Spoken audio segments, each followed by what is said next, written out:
देख रहे हैं एबीपी न्यूज़। आपके साथ हूं मैं रोबिका लियाकत। 5 बजे का वक्त है और आज ये 5 बजे का वक्त मेरे साथी, मेरे सहयोगी रोहित सरदाना को समर्पित है।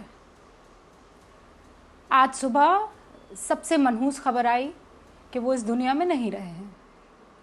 मेरा और रोहित का ताल ठोक के से नाता था। देश हित के लिए सवाल हमेशा पूछे हैं रोहित ने और आज भी ये सिलसिला जारी रहेगा। हर रोज़ ऐसी खबरें आ रही है जिसके बारे में आप सोच भी नहीं सकते, कल्पना भी नहीं कर सकते। ये मनहूसियत ख़त्म होने का नाम नहीं ले रही है, लेकिन इसके लिए हम कितने तैयार हैं ये बड़ा सवाल है। रोहित हमें छोड़कर चले गए हैं, लेकिन रोहित का जज्बा, रोहित का सवाल करने का तरीका, रोहित का बुलंदी से, प्रखरता से अपनी बातों को रखने का वो अंदाज हम सब में समाया रहेगा और मैं आपसे ये वादा करती हूँ। और इसीलिए आज 5 बजे की हुंकार रोहित सरदाना तुम्हें समर्पित करती हूँ। देश हित में ये सवाल हमेशा पूछती रहूँगी कि देश को आगे ले जाने में कहाँ कमी रह गई और किसने ये कमी कर दी है।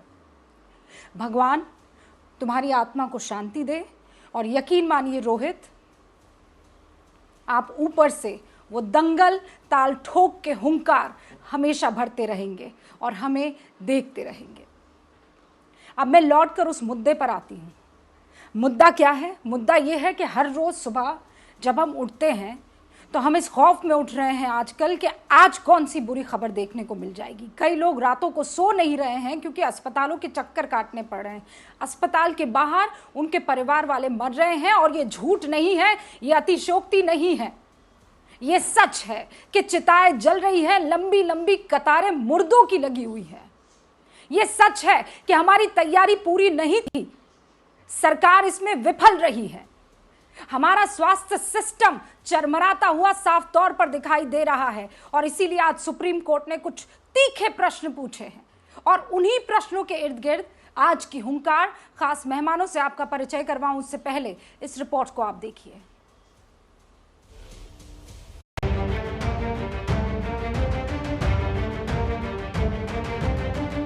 हम लोग वैक्सीन के लिए आया और यहाँ आया तो बंद है। 5 दिन से हम ट्राई कर रहे हैं लेकिन कहाँ पे भी नहीं मिलता है। कहीं भी जाओ वैक्सीन नहीं है, वैक्सीन नहीं है, वैक्सीन तो क्या कर सकते हैं। कल से कोरोना वैक्सीनेशन का नया दौर शुरू होने वाला है, लेकिन वैक्सीन ही नहीं है तो 18 साल से ज्यादा उम्र वाले लोगों को टीका कैसे लगेगा? मुंबई में कोविड वैक्सीन की किल्लत के चलते एक बार फिर से वैक्सीनेशन को रोकना पड़ा है। हम इस वक्त महाराष्ट्र के सबसे बड़े vaccination centre BKC vaccination centre में हैं। यहाँ कुर्सियाँ खाली हैं। इसकी वजह यह है कि एक बार फिर से वैक्सीन की किल्लत सामने आई है और वैक्सीनेशन को अगले 3 दिनों तक रोकना पड़ा है। टीके की कमी की वजह से एक एक कर राज्य 1 मई से 18+ लोगों का वैक्सीनेशन टाल रहे हैं। अभी तक वैक्सीन हमारे पास पहुंची नहीं है, तो सबसे पहले तो मेरी आप सब लोगों से निवेदन है कि अभी कल आप सेंटरों पे लाइन में मत लगिएगा कि 1 तारीख को वो हमें वैक्सीन के डोजेज दे नहीं पाएंगी और इसलिए 1 मई से वैक्सीनेशन का ये कार्यक्रम मध्य प्रदेश में प्रारंभ नहीं किया जा सकेगा। महाराष्ट्र में तो ये हाल है कि 45 साल से ज्यादा उम्र के लोगों को भी वैक्सीन देना मुश्किल हो गया है। राजस्थान में भी वैक्सीन की सप्लाई का यही हाल है। सेंट्रल गवर्नमेंट वैक्सीन्स का जो सप्लाई है वो बहुत ही कम करता है और इसीलिए आज 3 दिन मुंबई सरिता शहर बंद रखना पड़ता है क्योंकि इसमें के कई सेंटर्स ऐसे हैं कि जिनके पास वैक्सीन ही नहीं है। वहाँ के अधिकारियों को फ़ोन आया कि हम आपको 3 लाख वैक्सीन दे सकते हैं। अब आप बताइए कि इतने बड़ी संख्या है बेनिफिशरीज की, अब 3 लाख डोज में हम किसको लगाएं, किसको छोड़ें, ये बहुत बड़ी समस्या है। इस बीच वैक्सीन को लेकर सुप्रीम कोर्ट ने आज फिर सरकार से कई सवाल किए। सुप्रीम कोर्ट ने पूछा, वैक्सीन की कीमत में अंतर क्यों? केंद्र सरकार 100% वैक्सीन क्यों नहीं खरीद रही? एस्ट्रोजेनेका अमेरिका को जिस कीमत पर वैक्सीन दे रही है वैसी कीमत भारत में क्यों नहीं? वैक्सीन निर्माता कंपनियों को वैक्सीन बेचने के लिए क्यों स्वतंत्र कर दिया गया है? सुप्रीम कोर्ट ने यह भी कहा कि वैक्सीन तैयार करने में सरकार का भी पैसा लगा है, इसलिए यह सार्वजनिक संसाधन है।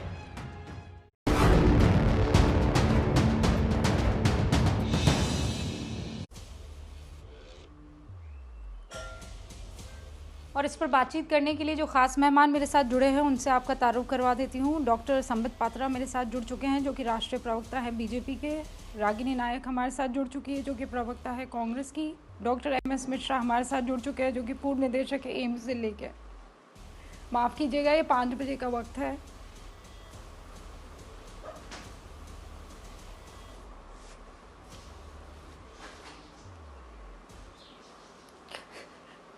हम लोग साथ नहीं जुड़ते थे, लेकिन 5 बजे ABP न्यूज़ पर संबित पात्रा कभी मेरे साथ, कभी दंगल में रोहित सरदाना के साथ। लेकिन हमको इस वक्त मायूस नहीं होना है और हम इस परेशानी से कैसे निकले, इस पर चर्चा करनी ज़रूरी है। एक सलूशन निकाल कर आना बहुत ज़रूरी है। डॉक्टर पात्रा, ये देश उस स्थिति में आ चुका है जहां लग रहा है कि हम नर्क में हैं। डर लग रहा है, तैयारियां पूरी नहीं हैं, आप लोग मान लीजिए। ये ज़रूरी है, ईमानदारी से दिल पर हाथ रखकर।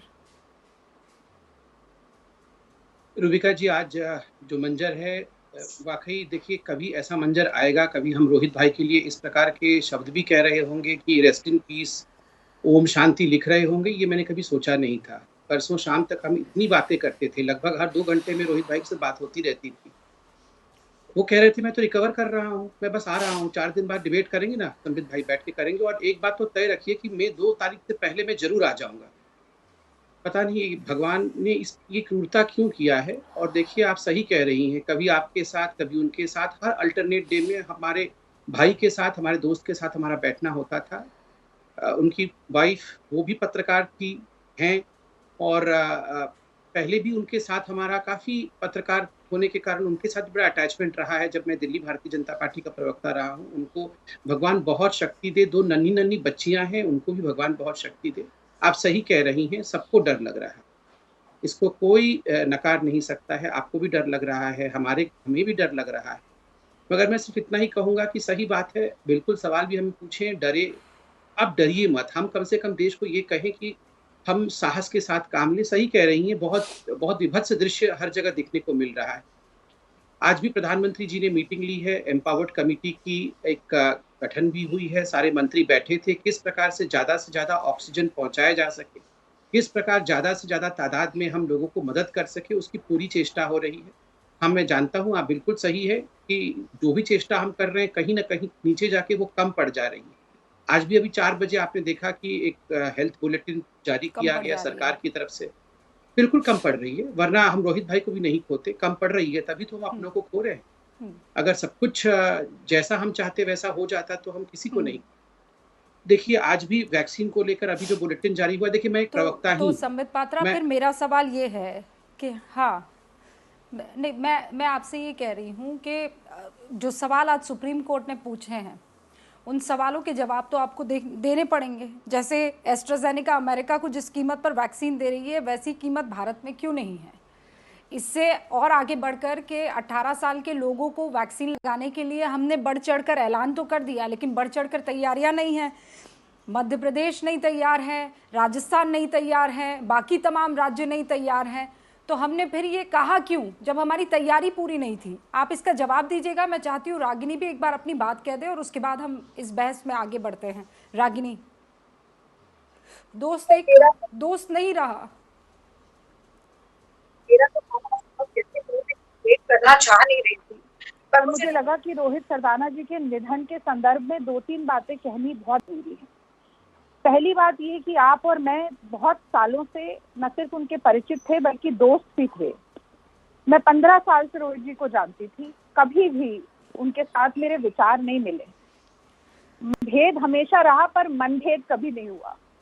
मैं और वो, हम वी आर मैंगो लवर्स। मतलब हमने कई मैंगो पार्टीज में भी साथ में बहुत बैठकर आम खाए हैं, और कई बार चर्चा हो जाती थी, डिबेट पर बड़ी तीखी बहस होती थी, लेकिन पीछे से हम लोग बात करते थे कि एक समाधान क्या किसी समस्या का निकल सकता है। कल भी मतलब मैं जब एम्स में थी पिछले साल, मैं 15-20 दिन अस्पताल में रही, हर दूसरे तीसरे दिन वो मेरा हाल जाते थे। और कल भी मैं आपको बताना चाहूंगी कि रात को 11:45 बजे तक मैं और रोहित सरदाना हम लोग व्हाट्सएप पे प्लाज्मा डोनेशन को कैसे बढ़ाया जा सकता है इस पर हम बात कर रहे थे। और उसी के बीच में उन्होंने बताया कि 3-4 दिन से जो बुखार आ रहा था वो कम हो गया है, लेकिन चेस्ट कंजेशन उनका बढ़ता जा रहा है। और आज सुबह ये पता चला कि उनका देहांत हो गया। सच्चा परिवार है उनका, 2 छोटी छोटी बच्चियां हैं, और आप और मैं समझ सकते हैं कि उनके परिवार को कितनी पीड़ा होगी। पर उससे भी बड़ी बात रूबिका, परहित सरिस धर्म नहीं भाई, दूसरे की पीड़ा को समझना, दूसरे के हित के लिए काम करना सबसे बड़ा धर्म है। और आज वही पीड़ा, वही कष्ट हमारे देश के लाखों परिवारों में है। और आपने बिल्कुल ठीक कहा कि वो जीते जी नरक भोग रहे हैं। आपने कतार की बात की, शमशान के बाहर, ये लगता है ये भारत के इतिहास में पहली बार हुआ है कि शमशान के बाहर इतनी लंबी कतार है कि अंदर जाने के लिए टोकन लेना पड़ रहा है, सिफारिश की जो जरूरत है। दिल्ली में आप मानेंगे रूबिका, कुत्तों का शमशान घाट जो है वहां पर इंसान जलाए जा रहे हैं। कोई पेट्रोल छिड़क के जलाया जाता है, कभी ये पता नहीं चलता किसकी लाश को कौन मुखाग्नि दे रहा है। मतलब हिंदू धर्म में एक जो अंतिम विदाई का सम्मान होता था, आज इंसान के पास वो सम्मान नहीं है। इंसान की तरह देखा जा रहा। और दुख की बात यह है रूबिका कि सरकार के लिए ये सिर्फ आंकड़ा बनकर रह गए जीते जागते लोग। आज 50 लोग ज्यादा मरे, आज 100 लोग ज्यादा संक्रमित हुए। वो हर आदमी जो मर रहा है जिसे पता नहीं है कि अगले 2 मिनट बाद उसकी शायद सांस रुक जाए, वो एक जीता जाता आदमी है रूबिका। उसका परिवार का अगर कोई पिता चला जाता है, माँ चली जाती है, कोई कमाऊ पूत प्यारी बेटी चली जाती है, पूरा परिवार बिखर जाता है। और ये मतलब आप कोई सफाई देंगे, सफाई नहीं जग हसाई होगी इन लोगों की, मैं कहना चाहती हूँ। और तैयारी नहीं थी, 1 साल मिला तैयारी के लिए, और सुप्रीम कोर्ट को कहना पड़ा कि वैक्सीन को लेकर, दवाई को लेकर, लॉकडाउन स्ट्रैटेजी को लेकर, ऑक्सीजन को लेकर राष्ट्रीय नीति नहीं है अपने देश में। आज जस्टिस चंद्रचूड़ कह रहे हैं कि अस्पताल में एडमिशन को लेकर हमारी राष्ट्रीय नीति नहीं है। लोकल अस्पताल कहेंगे आप आधार कार्ड लेकर आओ तब एडमिट किया जाएगा कि आप इसी क्षेत्र के हो कि नहीं हो। ये हमारे देश में हो रहा है। वैक्सीन आपने दिखाया, वैक्सीन के लिए लंबी लंबी कतारें हैं, रजिस्ट्रेशन कैंसिल हो रहा है। सीरम इंस्टीट्यूट कह रहा है कि 15 तारीख तक हम केवल केंद्र सरकार को वैक्सीन दे सकते हैं, राज्यों को देने की परिस्थिति में नहीं है। महाराष्ट्र भी वही कह रहा है, राजस्थान भी वही कह रहा है, मध्य प्रदेश भी वही कह रहा है। तो आप मीटिंग कर रहे हैं, आप हाई लेवल, जब 2.25 लाख लोग संक्रमित हो जाते हैं तो पहली हाई लेवल मीटिंग होती है, तब तक 23-33 चुनावी रैलियां हो चुकी होती है। मतलब मुझे तो, मैं ये कहना चाहती हूँ रूबिका, और आप चाहे तो आप कहें कि मैं राजनीति कर रही हूँ, मैं कहूंगी कि हाकिम को एक चिट्ठी लिखो सबके सब, उस पे बस इतना लिखना कि लानत है कि देश के लोग ऐसे मर रहे हैं, अब इतने लाचार है, असहाय है, अब कुछ कर नहीं सकते। 100 फोन आती है तो 2-3 लोगों से ज्यादा की मदद नहीं होती, जब तक खबरा दिलाओ मर जाते। नहीं रागिनी, मैं नहीं कहूँगी कि आज राजनीति कर रही हैं आप, मैं नहीं कहूँगी। और मुझे यकीन है आज संबित पात्रा भी ये नहीं कहेंगे। इस स्थिति के लिए हम सब जिम्मेदार हैं। आप ये कह रहे हैं एक राष्ट्रीय नीति नहीं है, इस पर सवाल आज संबित पात्रा से पूछ लेना ज़रूरी है। संबित बताइए कौन जिम्मेदार है? आज सच में कोई राजनीति नहीं, आज तो हम सब एक परिवार है, और जिस पीड़ा से पूरा देश गुजर रहा है उस पीड़ा में तू मैं नहीं हो सकती। हमें एक बन के खड़े रहना होगा। सुप्रीम कोर्ट जो कह रहा है सर, वो विफलता है, सरकार की विफलता है, और उस विफलता से अगर हम अभी पार नहीं पाए तो फिर तो बहुत देर हो जाएगी ना। क्यों हमारी कोई राष्ट्रीय नीति नहीं है? देखिए रूबिका जी, आपने बिल्कुल सही सवाल पूछा है, और सवालों का जवाब देना एक प्रवक्ता होने के नाते आंकड़ों के साथ जवाब देना ये मेरा कर्तव्य है। मैं उतना ही कर सकता हूं जितना मेरा मैंडेट है, और मैं करने की चेष्टा करूं। नंबर 1, आप देखिए सुप्रीम कोर्ट ने सवाल पूछे हैं, हलफनामा डिपॉजिट करने के लिए कहा है, सरकार ने हलफनामा दिया है, हलफनामा पढ़ेगी, एफिडेविट पढ़ेगी सुप्रीम कोर्ट, उसके बाद वो अपना निर्णय देगी। इसलिए निर्णय आने तक हम ये नहीं कह सकते कि सुप्रीम कोर्ट ने किसी प्रकार का निर्णय सुनाया। दूसरी बात मैं कहना चाहूंगा, हाँ जिम्मेदारी सबकी है। जब चिट्ठी पहली बार 5 जनवरी को महाराष्ट्र को लिखा गया, छत्तीसगढ़ को लिखा गया, राजस्थान को लिखा गया, तेलंगाना को लिखा गया कि आप सब ऑक्सीजन प्लांट्स को बनाइए, आप ऑक्सीजन कैपेसिटी बढ़ाने की और इंफ्रास्ट्रक्चर बढ़ाने की चेष्टा करें, अगर उसको सुना नहीं गया तो वो सरकारें भी जिम्मेदार है। अगर ऐसी चिट्ठियां बाकी राज्यों को लिखी गई थी कि आप किसी न किसी प्रकार से अपने कोविड प्रोटोकॉल को फॉलो करवाइए, तो वह भी महत्वपूर्ण है। अगर कोविड प्रोटोकॉल किसी राज्य ने नहीं फॉलो करवाया, वह भी महत्वपूर्ण। वो लोग भी जिम्मेदार हैं जो लोग केवल एडवर्टाइजमेंट करने में व्यस्त हैं। और आप देखिए, क्रायोजेनिक टैंकर्स जो ऑक्सीजन को ट्रांसपोर्ट करते हैं, उसको अभी तक उन्होंने प्रोक्योर नहीं किया। ये सारी चीजें हैं। देखिए, मैं निराशा का भाव यहाँ फैलाना नहीं चाहता हूँ। हाँ, निराशा का भाव है, मगर निराशा के भाव में आशा कैसे दिलाया जा सकता? आज भी किस प्रकार हर जिले में 550 ऑक्सीजन प्लांट स्थापित हो, यह आवंटित हुआ है। इससे पहले 162 पीएसए प्लांट्स आवंटित हुआ था। बहुत राज्यों ने बनाया, बहुत राज्यों ने नहीं बनाया। जिन्होंने बनाया वो अच्छे में हैं।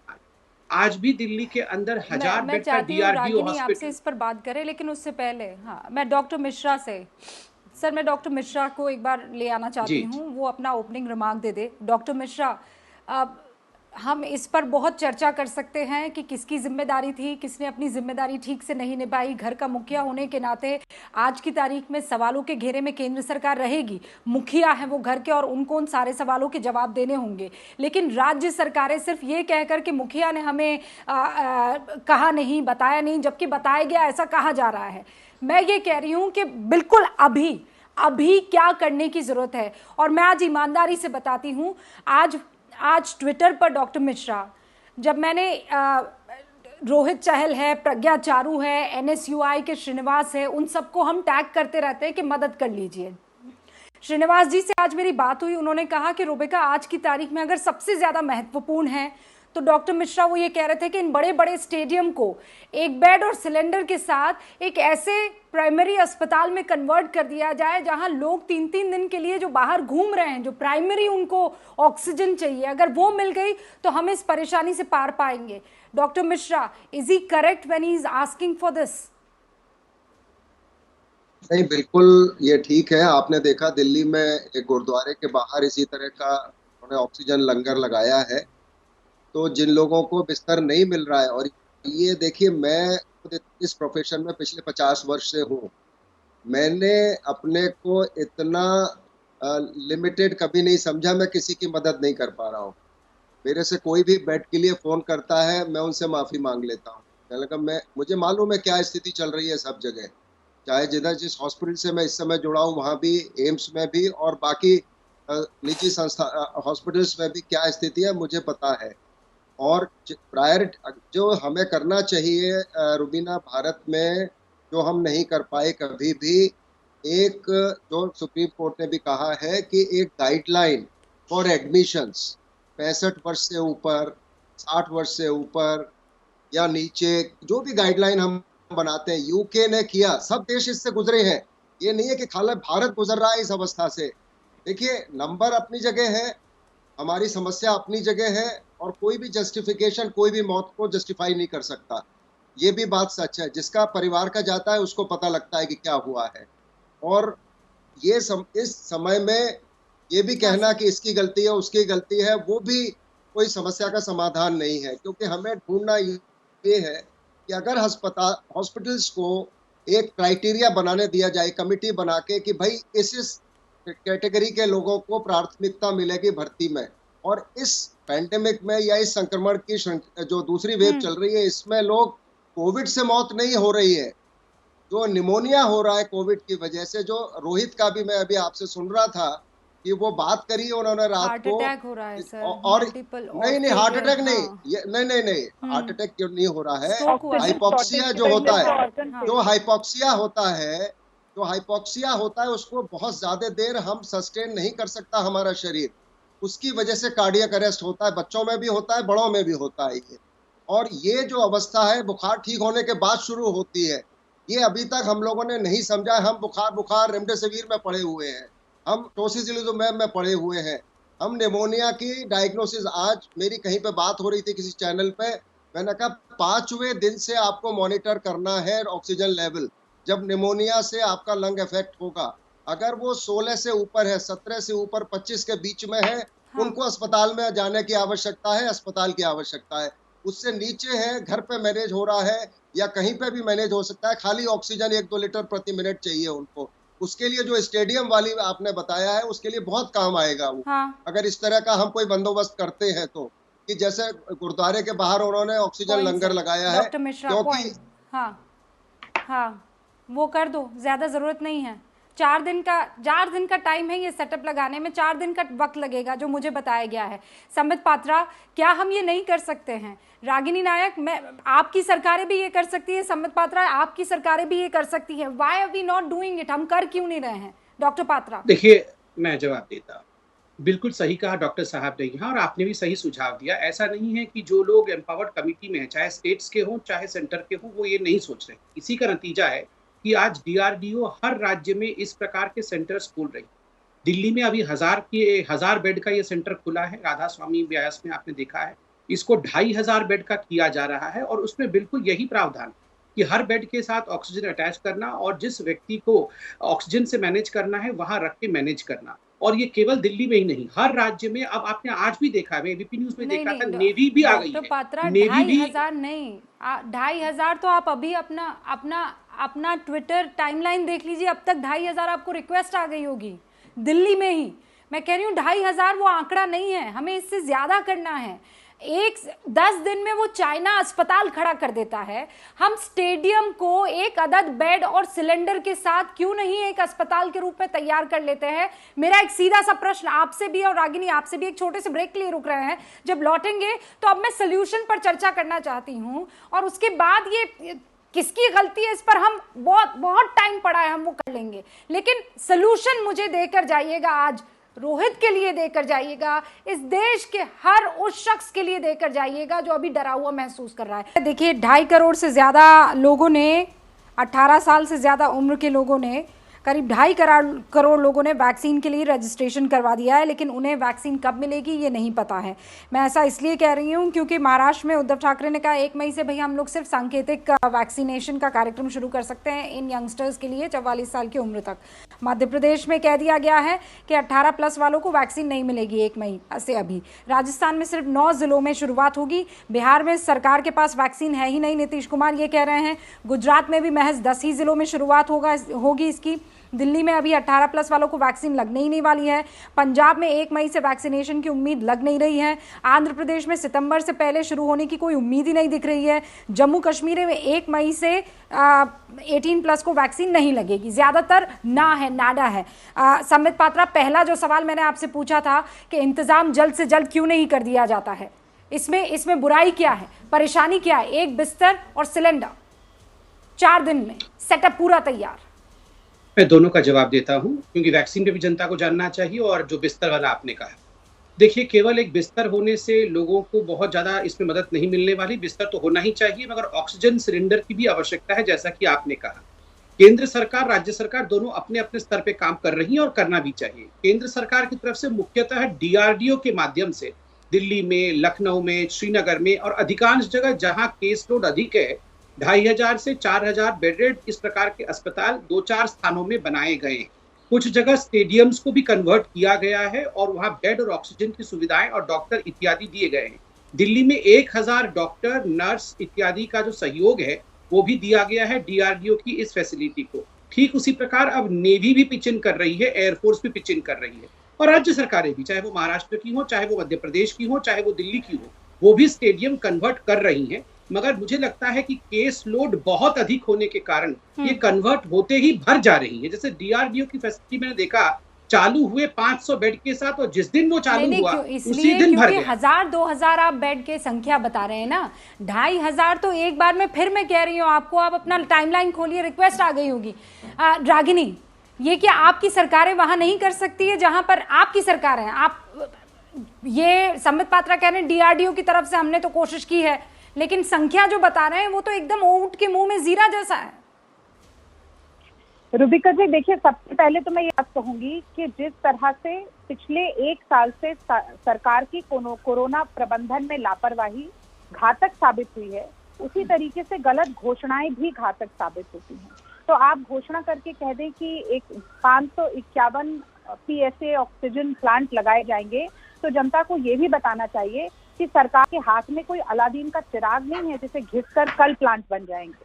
आज संबित पात्रा जी खुद ही ये बात कह रहे हैं कि अस्पताल में बिस्तर तो लग जाएंगे, लेकिन अगर ऑक्सीजन नहीं आएगी तो घर के बिस्तर और अस्पताल के बिस्तर में बहुत ज्यादा फर्क नहीं होगा, क्योंकि मेडिकल स्टाफ की भी आज बहुत ज्यादा शॉर्टेज है। आज जस्टिस चंद्रचूड़ ने ये भी पूछा है कि मेडिकल स्टाफ इतना कम क्यों है, और जो मेडिकल स्टाफ कोरोना से ग्रसित होता जा रहा है उसके लिए भी सरकार कुछ नहीं कर पा रही है। ये भी एक टिप्पणी आज सुप्रीम कोर्ट से।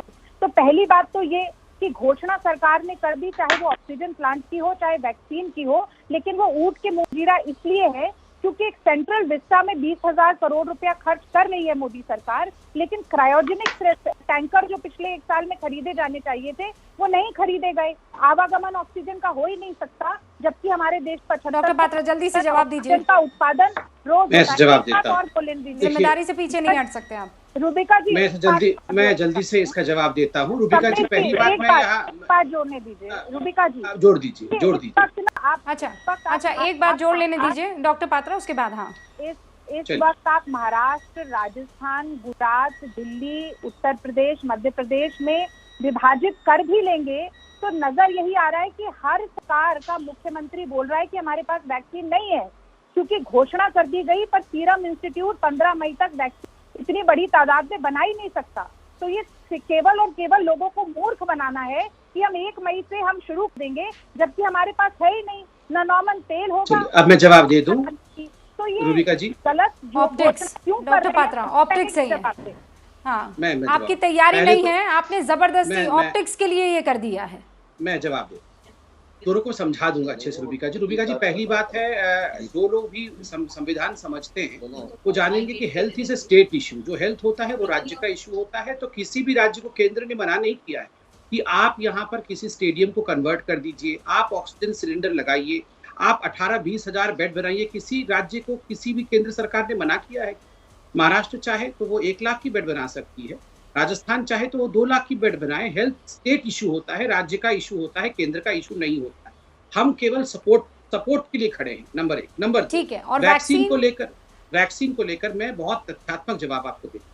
देखिए, आज के डेट में जब हम लोग डिबेट कर रहे हैं, 4 बजे जो आंकड़े दिए गए थे केंद्र सरकार के द्वारा, आज तक 16,33,85,030 खुराकें वैक्सीन के निःशुल्क तमाम राज्यों को उपलब्ध कराया गया, जिसमें से 15,33,56,503 वैक्सीन लगा इंक्लूडिंग वेस्टेज। और अभी जो राज्यों के पास है, तमाम राज्यों के पास, वो 1,28,527 आज पेंडिंग है। मगर ये जो हमारा फ्रंटलाइन वर्कर्स, 45 ईयर्स के अबव, कोमॉर्बिडिटी वाले और 60 साल के अबव, इनके लिए है। ये राज्य सरकारों को केंद्र सरकार की तरफ से दिया गया है। नंबर 1, देखिए, मैं एक बात बहुत स्पष्टता के साथ जनता को कहूंगा। ये बार बार जो कहा जा रहा है कि केंद्र सरकार तो खरीद ले रही मगर राज्य सरकार को लेने नहीं दे रही। देखिए रूबिका जी, केंद्र सरकार जो वैक्सीन ले रही है वो कोई निर्माण भवन में या पार्लियामेंट बिल्डिंग में स्टोर करके नहीं रख रही। केंद्र सरकार का मतलब है सभी वैक्सीन को राज्य सरकार को दे देना, चाहे मैं दिल्ली में रहूं, चाहे आप छत्तीसगढ़ में रहें, चाहे डॉक्टर साहब जम्मू कश्मीर में। डॉक्टर पात्रा एक और सवाल पूछा है ना, वो सवाल ये पूछा है कि आप 100% वैक्सीन क्यों नहीं खरीद रहे हैं? कीमत में अंतर को लेकर आपको क्यों 50% ही खरीदना है? मैं इसका जवाब देता हूं। देखिए, याद करिए, जब ये वैक्सीन पॉलिसी भारत का डिक्लेयर किया गया था, उस समय तमाम राज्यों ने, और खास करके जो हमारी ऑपोजिशन पार्टी थी, उसने एक महत्वपूर्ण विषय डिमांड किया था। उन्होंने कहा था भारत एक संघीय ढांचा है, एक फेडरल स्ट्रक्चर है, तो पूरी वैक्सीन पॉलिसी केंद्र सरकार के हाथों में नहीं रहना चाहिए, उसको लिबरलाइज करिए और राज्य सरकारों को भी इसमें कोटा दीजिए कि वो भी नेगोशिएट करके सीरम इंस्टीट्यूट और भारत बायोटेक से ये खरीद सके। केंद्र सरकार ने राज्य सरकार को ये लिबरल पॉलिसी के साथ ये विषय दे दिया कि आप स्वतंत्र हैं, आप नेगोशिएट कर सकते हैं। 50% हम खरीदेंगे तो 50% आप भी खरीद सकते हैं, आप नेगोशिएट करिए। उसमें डिमांड था उनका कि आप लिबरलाइज करिए। हम रागिनी हमारे साथ जुड़ देना चाहेंगे। मैं चाहती हूँ रागिनी इस पर रिएक्ट करें। हाँ, आप ये कह रहे हैं कि फेडरल स्ट्रक्चर की वजह से हमने इस तरीके का फैसला लिया है कि 50% जो है वो केंद्र सरकार खरीदेगी और 50% राज्य खरीद सकते हैं। लेकिन डॉक्टर मिश्रा, मुझे ये बताइए, मैं सर आज तो सोल्यूशन की तलाश में हूँ। संबित ये कह रहे हैं कि जो हेल्थ है वो राज्यों का अपना मसला होता है। किसने उनको रोका है कि स्टेडियम को परिवर्तित कर दे पूरा का पूरा उस प्राइमरी अस्पताल में जहां एक बेड और एक सिलेंडर हो, जो प्राथमिक उपचार के लिए अवेलेबल हो? नहीं रुबीना जी, ये बात तो हमेशा से सबको पता है कि कंकरेंट लिस्ट पे है स्वास्थ्य जो आता है क्षेत्र, और उसमें राज्य अपने नागरिकों के लिए राज्य जिम्मेदार होते हैं उनके स्वास्थ्य को देखने के लिए। सारी स्वास्थ्य की जिम्मेदारी नागरिकों की होती है। ये स्टेट डिजास्टर मैनेजमेंट एक्ट है और केंद्र सरकार उसमें मदद करती है, सेंट्रल इंस्टीट्यूशंस बनाती है। और जब भी राज्य सरकार को इस तरह की विपदा में, जो ये डिजास्टर, मैं इसको डिजास्टर मानता हूँ, ये इमरजेंसी नहीं है इस समय, हम लोग एक डिजास्टर के बीच में हैं। और डिजास्टर का जो मुख्य उद्देश्य होता है मैनेजमेंट का, फंडामेंटल प्रिंसिपल होता है greatest good for greatest number of people. उसमें इंडिविजुअल कैलेमिटी को उतना महत्व नहीं दिया जाता है। हमें ये देखना है कि ज्यादा लोग इन्फेक्शन न हो जिनको, और इस अवस्था में न पहुंचे कि उनको अस्पताल की दरकार हो। दूसरी बात, बिल्कुल आपने ठीक कहा कि कोई भी राज्य अपने यहाँ जो भी सुविधा को सुदृढ़ करना चाहता है, अगर केंद्र सरकार से मदद, तो सीधा बोलो कि हमको ये चाहिए, हमको ये दीजिए आप, ये बोलना चाहिए राज्यों को। उससे किसी ने, लेकिन राज्य ये कह रहे हैं ना कि केंद्र सरकार अपनी वैक्सीन का कोटा तो पूरा कर लें, वो तो कर नहीं पा रही हैं। हम जो डिमांड कर रहे हैं ऑक्सीजन की, वो हमें मिल नहीं पा रही है। दिल्ली लगातार इस तरीके के आरोप लगा ही रही है। सर 30 सेकंड में जवाब चाहती है और उसके बाद रागिनी आपके पास आऊंगी 30 सेकंड के लिए। डॉक्टर मिश्रा, देखिए, अब ये बड़ा दुर्भाग्य है भारत में कि हर एस्पेक्ट यहाँ पे पॉलिटिसाइज होता है between opposition and the government. उसी राज्य में एक अपोजिशन है, एक गवर्नमेंट है। तो इसमें न पड़ते हुए हम लोग मिलके अगर एक समिति बना लें, अगर लोग इस पे एग्री करते हैं, अपोजिशन पार्टीज और गवर्नमेंट एक समिति बना के आप प्राथमिकता कर दीजिए कि किसको कितना जाएगा। सर एक बढ़िया इसमें कोई बहुत बड़ा, ये बढ़िया पॉइंट है, इसमें कोई बहुत हाईटेक बात नहीं है सर। एक कमेटी बना दीजिए ना, उसमें कांग्रेस का भी आ जाए, उसमें बाकी राजनीतिक पार्टियां भी आ जाए। प्रधानमंत्री नरेंद्र मोदी को एक ऐसी कमेटी बना देनी चाहिए जिसमें जल्द से जल्द फैसला लिया जाए। राज्य और केंद्र सरकार मिलकर एक कमेटी है, एक कमेटी है सर, लेकिन तुरंत फौरन एक्शन लेने की जब मैं बात कर रही हूँ। बहुत बहुत शुक्रिया डॉक्टर पात्रा आपका, बहुत बहुत शुक्रिया डॉक्टर मिश्रा, बहुत बहुत शुक्रिया रागिनी आपका भी। एबीपी न्यूज आपको रखे आगे।